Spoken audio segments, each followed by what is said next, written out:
Hi, this is Nancy Yearout, and welcome to my show, High Road to Humanity.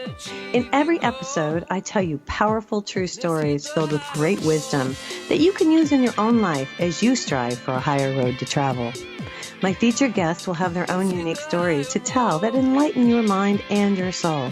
So kick back, relax, and learn the secret to success when you take the high road. First touch, strong connection, it lays deep in your soul.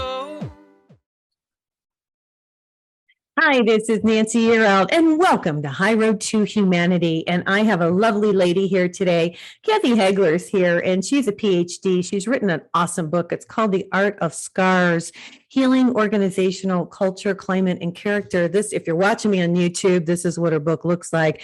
This is going to be a really interesting conversation because she's had quite a story herself. So she's going to tell us her story here in a few minutes and how this all came about. It's very interesting. So share the show with your friends and remember to subscribe to my channel. And also, if you guys are interested in a psychic reading, I'm having so much fun giving readings to people, and you can ask me anything you want. Just go onto my website, nancyyearout.com, click on the book button, and it'll take you to my calendar. Now, before I bring her on, I just want to mention a couple things that are going on in humanity. This is the headline. Biden warns mounted border patrol agents charging migrants in Del Rio sector. Those people will pay. Wow, I don't even know what to say. We have a crisis down at the southern Texas border, Mexico border, and it's in Del Rio, Texas. I've had a lot of people on my show talking about this. I always follow it because I'm in New Mexico. I've lived in Texas before, and I just hate to see what's going on. But the situation, I'm going to read this to you. President Biden on Friday issued a stern warning to Border Patrol agents seen this week chasing migrants on horseback, vowing those people will pay, in an ongoing investigation into the images which some Democrats have claimed showed agents whipping migrants. The president said Border Patrol agents were victimizing migrants, horse run them over, people being strapped. However, critics have pointed out the agents were holding onto reins to control the horses, not whips or straps for migrants. And I agree with that. These guys are down there trying to protect our border. And I'll just say, we all know we've got thousands of people coming across the border. It's not about the horses. So having said that, I just want to make y'all aware of what's going on today. They're trying to make it about the horses, and it's not. It's about the people coming from Haiti. So here we are too. Well, before I bring Kathy on, I'm going to give you some information. Kathy Hagler is a PhD. She had an incredible, impressive business consulting history, but it's her personal healing journey that's incredible. Okay, her book just came out. It's a result of, now hopefully I pronounce this right, kintsugi. Is that right? Kintsugi. Kintsugi. Okay. The Japanese art of repairing and exquisitely reimagining broken pottery. Now, Kathy Hagler got her life back. She was devastated after the loss of her son and husband within several years of each other, and then diagnosed with breast cancer. Kathy is a business consultant and has worked with complex Fortune 500 corporations, airports, financial institutions, developments, construction companies, schools, and museums. Wow. Welcome to High Road to Humanity, Kathy. Oh, thank you. It's really great to be here, Nancy. And it's really great to be here since you're from New Mexico. I know. I know. Now, were you born and raised? No, I was born in Ohio, actually, but were you born and raised in New Mexico? I was born and raised in New Mexico and went to Eastern New Mexico University for my undergraduate and Claremont Graduate School for my PhD. Wow, that's awesome. And you do come back, you were telling me, to visit. Yes, so you still have family and stuff. Yeah. This is a spiritual place too. It is. It has a good energy. I always say that about New Mexico. It has a good, I think because of all the Native Americans. That's what I think. That's why it has such a good, don't you think? It's a very spiritual place. I just got back from Taos. I don't know if you've heard of Bruce Lipton. Mm-hmm. He talks about the biology of belief. And so I just came to a seminar of his in Taos, and the spiritual energy at the place is really wonderful. I love Taos. I like skiing Taos because because I'm a skier, not a snowboarder. And for a while there, I think the snowboarders, they let them in, but for a while they wouldn't let them in. And that was kind of cool because they always kind of go around me. I was like, I always felt safe in Taos. That, and I'll just say this really quick, they have the best boots in the world in Taos. So if you're looking for a pair of boots, hey, Kathy, tell us your story. Tell the audience what happened to you. So I'd like to start out by just very quickly. When I was a little girl, I got some scars. I had spinal meningitis when I was really little. And then when I was 6 years old, I had cancer. And I had a big scar on my arm. And I'd go to school and people would make fun of the scar. So I started wearing long sleeves as a little kid. Then I decided that when one girl saw it, she said, wow, that's really unique. And so I decided that maybe everybody would think I was that I was unique. And so I started wearing short sleeves and showing everybody my scar, but charging $0.25. I love it. You were 6 years old. Oh my gosh. So I'm a born entrepreneur. But what I decided was that scars were unique. And so I began to see that there was something special about getting healed. And when I was 16, my father passed. And it was a very, very shocking to me. And I was actually, you will love this, I was actually singing in a group at Glorietta Baptist Camp. Oh my gosh. Up in Santa Fe. Okay. And when my dad died, and I was singing in the group, doing a lot of praying, and I went to the bookstore, and the guy that owned the bookstore at Glorietta said, you really ought to read this book. And the name of it was Your God is Too Small. Your God is too small. Yes. Interesting. Okay. And so I started thinking when I was 16 that I really needed to think bigger, that when I prayed, I needed to pray bigger. Yeah. And that I could really overcome my father's death. I could overcome the scars. They wouldn't go away. I would still love everyone. But what I could do is I could rise up above the scars. And I realized my God was too small. So as I went through the next several years, I saw that even more and more. Mm-hmm. My son was killed 20 years ago yesterday. Oh, God bless. In a car wreck. And then very shortly thereafter, because of the stress, my husband died. And then very shortly after that, I got cancer. And what that began to tell me was I have to rise above this. Mm-hmm. I have to realize that healing has always been the way that I roll. I began to really look into how could I have better contact with the universe? Mm-hmm. How could I talk more with God? Mm-hmm. How can I make sure that what's there for me, I can see it and I can get really clear about it? Then I began to see that organizations have the same issue. Mm-hmm. They broke also. So knowing that everything breaks, I began to look at how do organizations and individuals, how do they compare the fact that everything breaks, and how can I help heal not only a person at a time, mm-hmm. but how can I work with groups of individuals in an organization and help them also heal? Right. And that's been what I've been working on. Well, I think it's fantastic, because a lot of people, as you're telling me your story, after your son died, and then of course your husband, I feel so bad your husband died. And I know being an intuitive and doing this work, they internalize and he internalized, he couldn't do what you did. It's funny, you want to give somebody the strength. I guess I want to talk about this a little bit.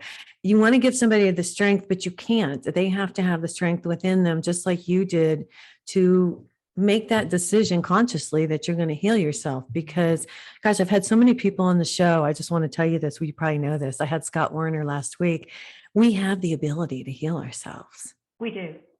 We really do. We really do. And what I learned through this process is that we're not only human, but we're also given this heart that helps us take a vision of where we want to head, the direction we want to go. It's paying attention to that intuitive feeling on where we need to be. And then knowing that your subconscious is really filled with a lot of programs yes. that we got as a young child, and a lot of things that scared us, a lot of things that made us afraid. So what we have to realize is that those unconscious thoughts, I call them subconscious thoughts, mm-hmm. and those subconscious feelings mm-hmm. make up 95% of the way we behave.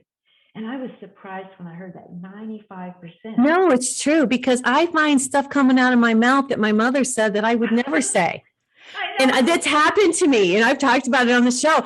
I have to really pay attention to my thoughts. And I'm so glad you're here today and you wrote this, because that's a lot of it. That's a whole lot of it. The subconscious mind, they've shown, runs 10 million times faster than the conscious mind. And so what has to happen is we have to have a process as an intuitive person that lets us know that we've had a trigger. Right. And I call it the lights of consciousness. Something, a light flashes on inside us. And basically what that light says, you've been triggered. There's something that's afraid inside you. And you're going to fly, you're going to fight, or you're going to freeze. And that's the way we're built. So the moment the trigger hits, you have to say, what is it that's happening? What am I afraid of? How can I raise that into my consciousness, intuitively calm my fear, and begin to look at what the issue is? Then I can solve it. Right, exactly. Hey, we got to go to commercial break. I'm so glad you're here today. This is going to be a great conversation. You guys remember to share this show, because this is a really important subject that we're talking about here, because we all have this. And I don't think it's just now, I think, starting to be addressed. I'm here today with Kathy Hagler. Her book is Art of Scars. This is Nancy Yearout. This is High Road to Humanity. We'll be right back. Hi, this is Nancy Yearout. This is High Road to Humanity. I'm here today with Kathy J. Hagler. She's a PhD. Her book is called The Art of Scars. You know, I love what you're saying, and I've been working on this. This is something I personally have been working on. I've talked on the show about it. I always put myself out there because I figure I have to if I'm going to do this show. You know, what I realized, and I want you to talk about this because we all need help with this. We are we're like computers. I look at it like this. Like, we're computers. And from the time we were little, whatever people who were around us, whether they're parents or whatever they said went into the computer. And it's almost like we regurgitate, is what I feel like. And so it's almost like, what I've learned is you almost have to pause, like you said, which is not easy to do, by the way. No. And there's also things that keep going through your mind that you have to like change the thought and reprogram. Talk about these things. Like, how do you do this, Kathy? So I learned that through going through the process of actually creating a Japanese kintsugi vase. All right, we'll talk about that. Tell a story, because this is a good story, you guys. So what I decided that once I saw a kintsugi vase, what a kintsugi vase is a broken vase filled in with gold joinery. So it's real gold that fills in the scars where it's been broken. So I found a Japanese kintsugi artist in my little town of Hendersonville, North Carolina. Wow. And she said, I'll teach you how to do kintsugi, but at the same time, how to apply it to your life. Okay. So we got a vase, we broke the vase, it just hurt me to break the vase. Tell about that. So she had two vases, by the way. You went outside, you put them in a bag. Tell the story, because I thought this was interesting.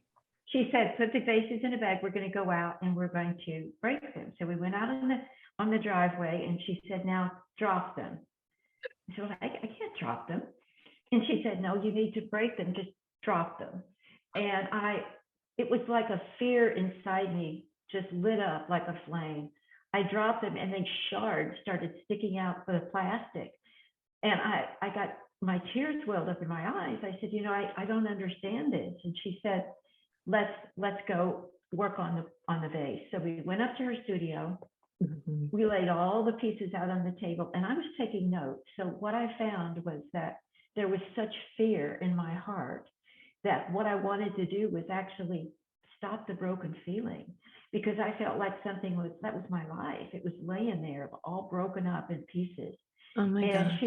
And she said, look at all these pieces. And I said, can you put them back together? And she said, no, you have to do this. The art is about you. Right. And that even gave me more fear. So she said, let's calm the fear and let's figure out how to do this. So she walked me through the process of taking the largest piece. And that's very important, because if you take the largest piece and you glue it onto the vase, then you can put the gold joinery around it and the small pieces fit in. Right. So she took me through the process of doing this, allowing conversation with her, because she was the expert.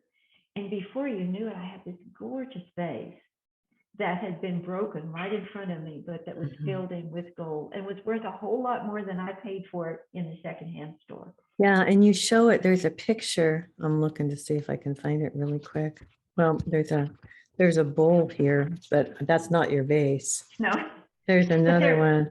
It shows it. Oh, here it is. Is this it? This is it? Yes, that's it. That's my Yeah, picture. that's her picture. If you're watching me on YouTube, you guys. Now, there was one thing, you had two vases, and there was a part where she said, how did you choose between the two? That was something you left out. Tell us that part.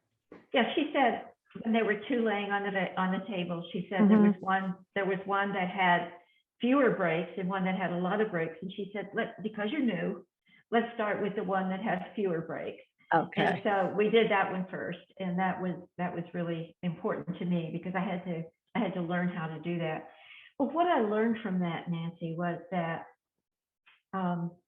what was key to that is that we're all that way. Yeah. We're all broken, laying out on the table, and what we have to do is this is key. We have to find that one large piece that's in our subconscious that's holding us back. What is that issue? What is that piece that we were programmed with early on in our life that actually, when something triggers us, we get afraid. And so finding that one large piece and prioritizing our work, then what we're able to do is we're able to stop that broken thoughts about that piece, calm the fear, and then ask for some help to actually move to the next step, create a new plan, and create a new life. So what I use now is I use that vase, that picture of that vase to say, this is my vision. This is what I want to look like.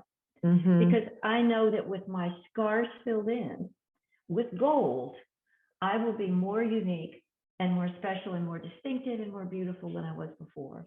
Yeah. And I love that analogy because it's true. Now, did you figure out what was your fear? Oh, yes. I know what my fear is. My fear is abandonment. Okay. And because my father died so young. Okay. And so anytime that I feel like someone is leaving, I get afraid.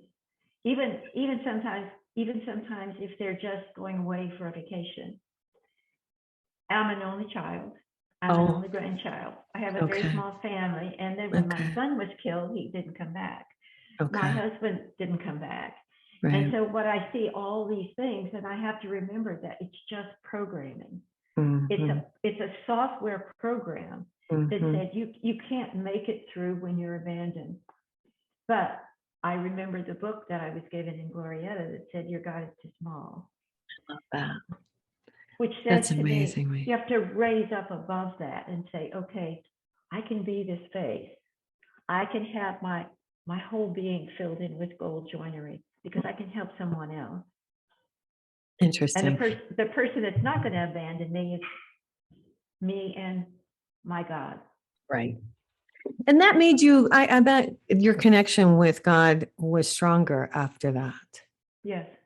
Yeah, I would imagine. Now, in the book, I saw, this is kind of cool. She has written here the art, and you have different, the art of scars. You say, you kind of break it down and you say, S is stop broken thoughts and feelings. C is courage, calm your fear, which you were just saying. A is allow connections with others. R was reinvent actions and take first steps. And S is share your story, which I'm so big on that, sharing your story, because everybody has a story and we can learn by everybody's story. Now, you did all this. We got about 4 or 5 minutes before we go to commercial break, but this helped with your fear. And it stopped a lot of the wounded thoughts and feelings, you said. And it, because you said it stopped, it uncovered some conscious beliefs, which is what you were just talking about. So do you suggest that so what do you tell people? Do you tell people to go and do this or what? And how do we get the gold to go in between? How does that work? I love it. I love it. So, have you had other people do this since you started doing this? Yes, I have. Yes, I have. And there's several ways you could do it. And there's several tools, as you know. Sometimes people have trouble figuring out what their broken thoughts and fears are. Right. So sometimes they get stuck there. It's like, it's taken me a while to figure out mine was loss and abandonment. For a while, I thought it was loss, but it's really not loss. It's abandonment. It's abandonment. So So what I have to do first is help people figure out what that is. My background is psychotherapy. Okay. Oh, wow. And so, but I'm also certified in Psych K, which is part of Bruce Lipton's work in basically the biology of belief. So I use muscle testing and I use whole brain theory to help people identify what are their largest pieces. Okay. Okay. That are That's stuck fantastic. that are stuck in their subconscious. Because if they can't identify those largest pieces, then we take them one at a time and we clean the piece. And I help them calm down about that fear. Because usually fear, remember, it stands for fear is fear when, what is the word fear? Fear, F-E-A-R, appearing real. Fear, the existence of fear appearing real. It's not real. It's not real. It's not real. It's just a program that you've gotten into your subconscious that we repeat over and over. And that's why, and it's funny because I think part of this, and I just want to say this to you, is awareness. Absolutely. Because until I really connected with God, which I do every day now, I mean, it took me a while to realize that I was saying things that weren't really in my heart and soul. It was just spewing a program. We're so quick. I think that's the biggest thing. We're so quick to just respond instead of stopping. And I'm a quick person anyway. So of course I would just respond. But now it's like, I have to actually, this is a process where you have to think. And this reminds me of what you're talking about. Is that right? You have to stop. Yeah. And you have to say, what is that feeling of fear I'm having? What's that trigger? Right. What's that light of consciousness? What's that thing that's keeping me from being in a loving kindness mode? Because it's keeping you from being there. You're feeling either passive or aggressive, but you're feeling fear. So stop and say, what is it? Because you have to calm the fear. The program is ready to have you go forward with it. If it's something you don't like, you'll either fight it or run away. You're programmed that way. So you have to, as the minute you feel that, you have to stop and feel it, and being in prayer and asking God to point those out. And when you're in whole brain posture, being able to have yourself help point that out. What is it that's scaring me? What am I afraid of? What am I afraid of? Then you can bring it out. You can bring it out. Right. Because it's not until you bring it in your conscious mind can you deal with it. Right. I'm going to go to commercial break, but when we come back, let's talk about this because it's either fear or love. That's pretty much what it is. So I'm here today with Kathy J. Hagler. I'm so glad she's here. She's a PhD. Her book is called Art of Scars. I'm sure we can pick this up at Amazon. And what's your website, Kathy? KathyHagler.com. Okay, fantastic. This is Nancy Yearout. This is High Road to Humanity, and we will be right back. Hi, this is Nancy Yearout. This is High Road to Humanity. I'm here today with Kathy Hagler. We're talking about fear. We're talking about love, and so let's talk a little bit about the book and what you did as far as organizations go, because you applied this, I guess, message that you learned or this information to organizations. Talk about that. Oh, it's so exciting because I've had my own business for 40 years. And I've done no marketing. It's all been word of mouth. Right. But what I know and what I found with my own scars is that they have scars also. Right. So I began to see the similarity, Nancy, between me and an organization. So what I found, it's so fascinating because what I found is that an organization is just a body. It's like a shell. It's a body. And in that body, it has a heart that keeps you going. And that's the mission of the organization. But what they hadn't discovered, people keep trying to say, let's change the culture, but no one knows what that is. It's like this mysterious thing that culture is. I figured out what it was. The culture is all of our subconscious minds together. So what you have is you have a collection of subconscious minds of the organization that make up the culture. It's the habits, it's the perspective, it's the fear. It's the energy. It's the energy. It's all of those things that all of those people bring, and it's all mixed together in one big cauldron. Yeah. And guess what? It's 95% of what makes the organization successful or not successful. It's the people. It's the people. It's the people. It's the people, but organizations don't know what to do with that. So I know, isn't that crazy? You know what? We've gotten so backwards that we don't even realize it's, and I don't mean to stop you, but it just, as you're talking, I'm thinking it's the energy of each individual that comes together, and it's the collective of all that energy that creates that organization. And that is what either makes it successful or not. Or breaks it. So I discovered a tool called the Organizational Culture Inventory, which measures each person's subconscious. So how do you do it? It's called Organizational Culture Inventory, and it's through a company called Human Synergistics. Okay. People take an assessment. Everybody in the organization takes an assessment, and the assessment tells them through their behaviors and through their beliefs. They write it down whether or not they're mostly passive, they're mostly aggressive, or they're living in love and developmental and constructive. Interesting. So through this whole process, you can see whether the organization is a passive organization in their culture, or it's aggressive, it's kind of get everything I can get, or it's a culture that believes in love and getting along and working together.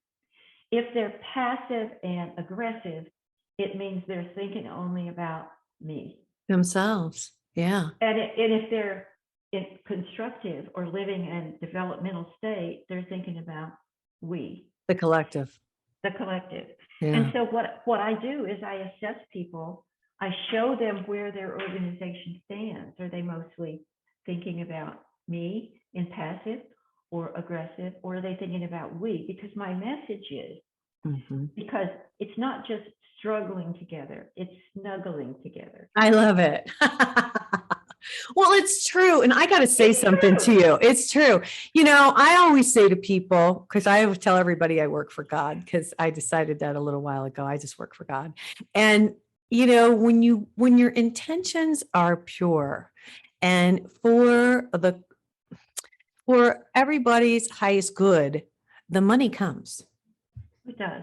It does. And if people can move from their programmed beliefs and their programmed fears, and they can move together as a collective toward loving kindness, if they can move that direction, the organization will just go off. Thrive. Yeah.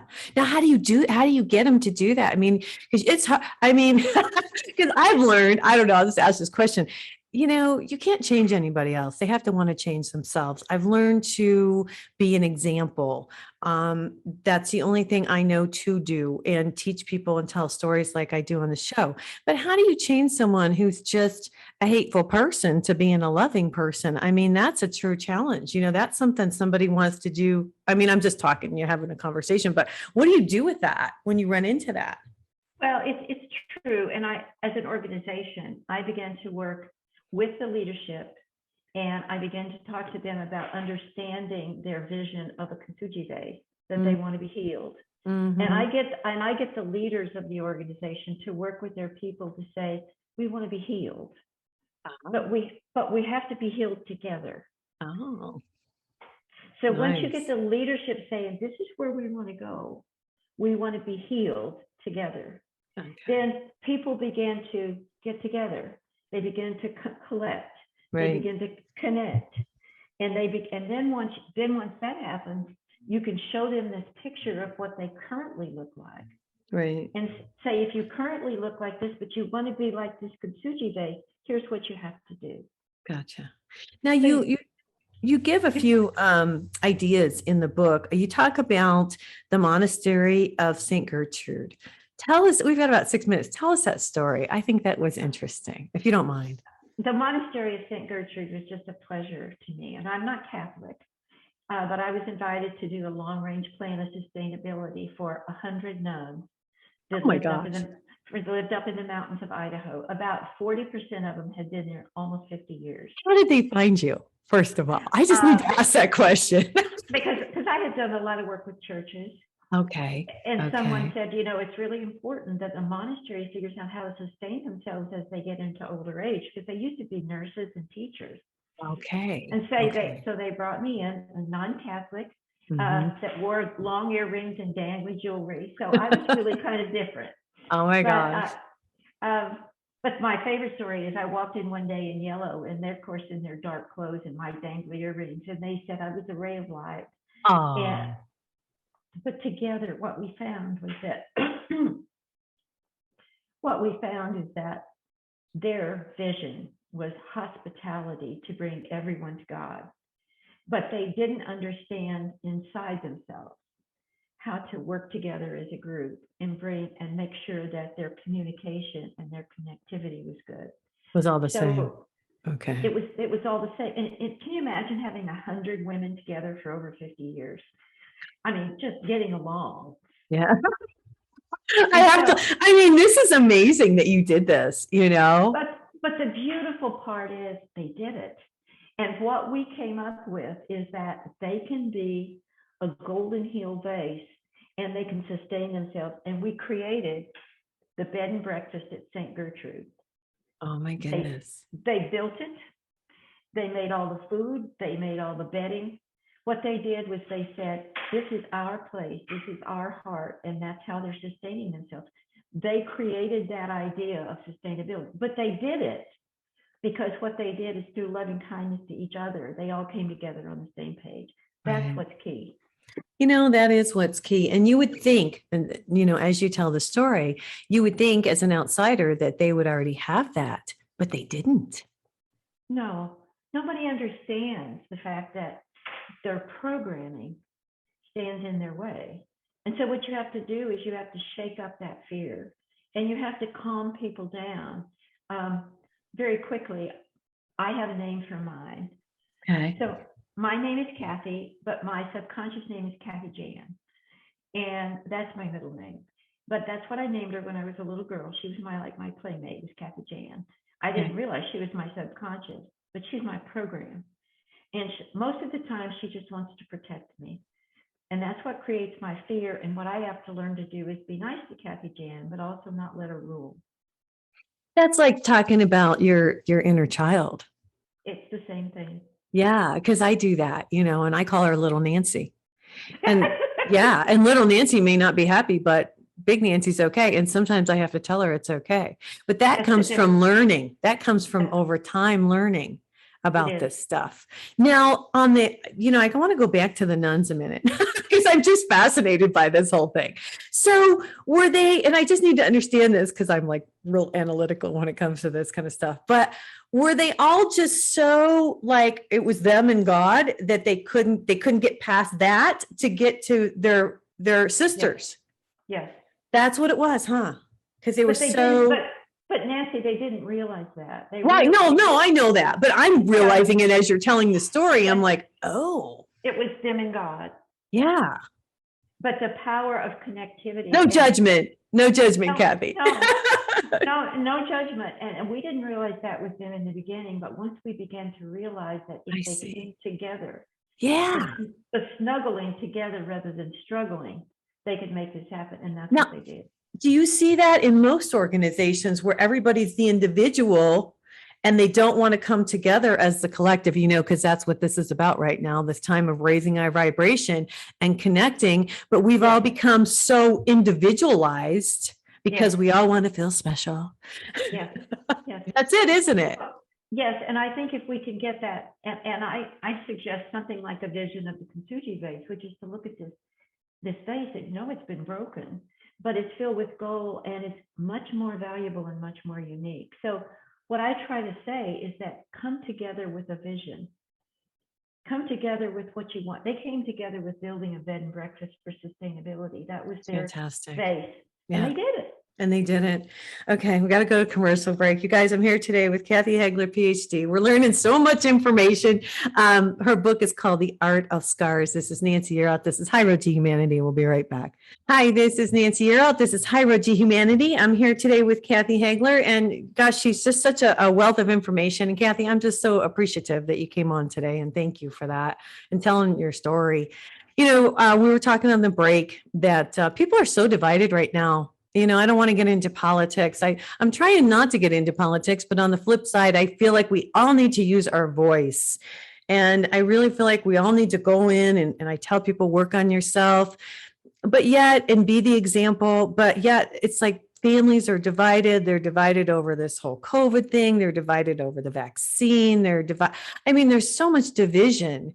Talk about how we can come together. One of the things two things that I'd like to talk about here is that I think there's a couple of rules that each of us need to remember inside ourselves. One is that we need to remember the word loving kindness. Yes. And that it's not about sitting back and waiting. It's not about being passive. It's not about trying to shove our thoughts in somebody else's face. It's not about being aggressive, but it's about coming out and saying, how can we work this together? What do we want instead? To me, that's the question. Mm-hmm. And to do that, you have to come out of it with loving kindness. Right. And you have to park your aggression, and you have to park your passivity, if that's what it is, and actually come out with loving kindness and an open mind to say, what do we want instead? How can we come together? Mm-hmm. And another part of that, I think, so I have 2 L's actually, loving kindness, and my second one is a word that I kind of coined in my book, and that is leaderful. Oh. And what that really means is that learn to be a leader. Mm-hmm. That it's not just the CEO. It's not just me that runs a company or you that has your own business. Everybody needs to be a leader. Mm-hmm. So what you think about is, if we can always think about, what does it take to be leaderful? How can I step it up? How can I move forward? How can I be a role model, but to actually be leaderful in leading toward loving kindness? One of my favorite parables that I use is about the mule and the well. And the mule and the well was that an old farmer had an old mule, and it was an old well, and the mule fell in, and the farmer went over and looked at him, and he said, it's an old well, it's an old mule. And the mule was actually crying big tears. Oh. And mules are the only animal that cry tears. I didn't know that. I did not know only that. Animal. So he sees him in there, and the mule is breaking away because he's so scared. And then the mule feels that trigger, and he gets loving kindness for himself or herself. And the mule decides, I want to live. And I think that's what we have to do. That's the third L, is that we have to want to live. We want to live with loving kindness. We want to be leaderful, but we want to live our life. Mm-hmm. So the mule says, okay, well, as this dirt is thrown on me, I'm going to shake it off. And I'm going to put one hoof on one side and shake it off some more, put the other hoof up here. And what he did was he'd shake it off and step up, shake it off and step up until he stepped out of the well. Mm-hmm. So what I want from my book is, I want to tell people I'm shaking it off. Mm-hmm. And I'm stepping up. I love it. So it's 3 things. You have to decide you want to live. Then you decide, I'm going to live in loving kindness.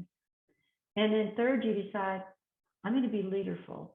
Mm-hmm. And not only am I going to be a leader, but I'm going to teach other people to be leaders, because we can't sit back and let what's going on happen. That's right. We have to stand up. And that's true. And that's what and use your voice and speak up and say something. And use your voice. Yeah. And write a book. Yeah, there you go. Well, and as you're saying this, I think, we have forgotten humanity. A lot of us, not everybody, but a lot of us don't realize how precious our life is. It is a blessing. It is a privilege to be here in these bodies. We are energetic souls.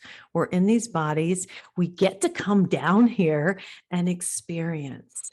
And I don't think people even, there's a lot of times where I'm like, wait a minute, let's step back and realize just to be here is a blessing. Yes, just to experience is a blessing, and just to be in this body and be able to wake up and walk out and touch the grass and see the animals and all the things, feel compassion and feel love. we have a choice, just like you said, it's a choice. We can either Choice. wake up every day with a smile on our face, or we can wake up with a frown. It's a choice. Choose to live, choose to be loving and kind, and choose love to it. be a leader. I love it. I love it. That's such a fantastic message. Now we've got some more time. Is there another story that you would like to share with us of success with one of the companies? Because I love your stories, Kathy. They're great. So I had a wonderful leaderful company that I worked for in Dallas, Texas, Okay. and he was really the epitome, I think, of leaderful. He wanted to improve the company, and so he invited me to come over and help him work with him on the company. And when I went up to the front door of the business, he was sitting at the receptionist desk. Oh my. And I said, Jack, am I late or what? And he said, no, it's my day at the receptionist desk. And he said, it's her day at the CEO job. And so what they did is they had job swapping, because he said, I want to show people that What it's like. Yeah. what it's like. I want to show everyone that they can be a leader in their job. Oh So my gosh. And so his company in Dallas went from about 450 people when I was there to 45,000 now. 45,000, and it's worldwide. And he still does it. But what he did was he said, we all own this. We're all in this together. And I think a big message out of all of the Book of Art of Scars is connectivity. Mm-hmm. We need each other. And so when God put us here, he didn't just put me here or you here. He put us here together. We're here together for a reason. So pay attention to who you meet. Pay attention to what does that connectivity need to look like, and what is it that you and I can grow together? What is it that Jack and I could grow together? But it's connectivity, and it's actually seeing that when you're in this organization, if you connect with your people and you raise them up, you're raising up the whole organization. I guess my vision would be that each company would get this. That's cool. And then they would get with another company, who would get with another company. And before you know it, the community gets this. Right. Right. And then our communities come together. Right. So let me understand this. So each person in the company, every other day, how did they switch? When did they switch jobs? Like how long did they do it for? How did that work exactly? Just about half a day. They did about half a day, but once a month they had job shifts. So it was once a month. Okay. And that's everybody got to understand everybody's job so that people could see the value. And they appreciate it. Yeah. And the appreciation. Yeah. Wow. That's a cool story. That is a really cool story. I love that. So now, have you taken that model and taught it to other companies? I have not, but I would love to. No, that was Jack's model, but I think that's a really good model to do. And as we move forward, I think it would be very helpful for us to take those stories and have other people understand what it's like to be in other people's shoes in the job market. Well, yeah, and that comes down to something that it's taken me this last year. I learned, we learn as we go, and I learned not to judge, because until you do walk in somebody else's shoes, you have no idea what they are experiencing and what their story is. And with all the craziness going on right now, I've learned that's been one of the most important thing, is I do what I do, but I don't judge another. And we have become quite a judgy society. And so we really have. And I've noticed that, because as I stopped judging, I started to realize how much other people do. But I've also, like you said, talk about judgment. I mean, I mention it to people now. So no judgment, I'll just say that. What do you see happening with humanity right now? What I see happening with humanity right now is the fact that our program, we're so uncomfortable with our own program that we don't know what to do with it. So we don't know how to work on ourselves, but we can see other people, so we can work on them. But we can't work on us. So what has to happen is we have to almost flip our eyes wrong side out. Correct. And say, how can I work on my subconscious programming? Correct. So that when I come forward, that I can bring me and the other person can bring them to the table. Because right now we can see them a lot easier than we can see ourselves. Mm-hmm. And so we've quit working on ourselves. Mm-hmm. And what happens is once you do that, then those subconscious beliefs, guess what? If you think you believed before that you were abandoned, just let it build up. You'll get worse and worse and worse and worse. So the whole idea is to begin to work on you. Right. Right. Release some of those beliefs. Get rid of some of those beliefs. Find tools to do that. So that once you do that, then you can come out and you can say, this is me. Mm-hmm. This is who I am. And this is really what I believe. And I'm doing it in loving kindness. Right. So that's you. And I see what's wrong with you. Exactly. And I tell everybody, and I don't know how you feel. My big thing is connecting to God. If you can call it a higher power, you can call it source, you can call it higher vibration, but connecting to the higher vibration that's bigger than us and bringing in that energy every day really balances, heals, and calms and answers a lot of questions. That few minutes of meditation that you can do every day. What do you think? Oh, I agree. I'm a yoga teacher. Oh, God bless. Are you? Okay. And, yes. And I also take about a 4-mile walk 5 days a week. Mm-hmm. And I do my meditations on my walk. Mm-hmm. And I take God with me. Yes. Oh, that's awesome. And I think it's the three of us. I say it's God and me and Kathy Jan. Okay.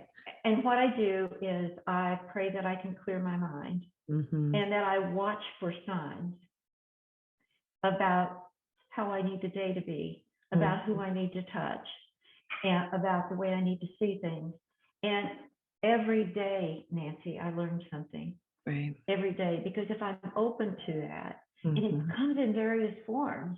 One day I just ran into a lady who needed directions and found out she was doing some of the same things I am. So I think you need to pay attention. Right, right.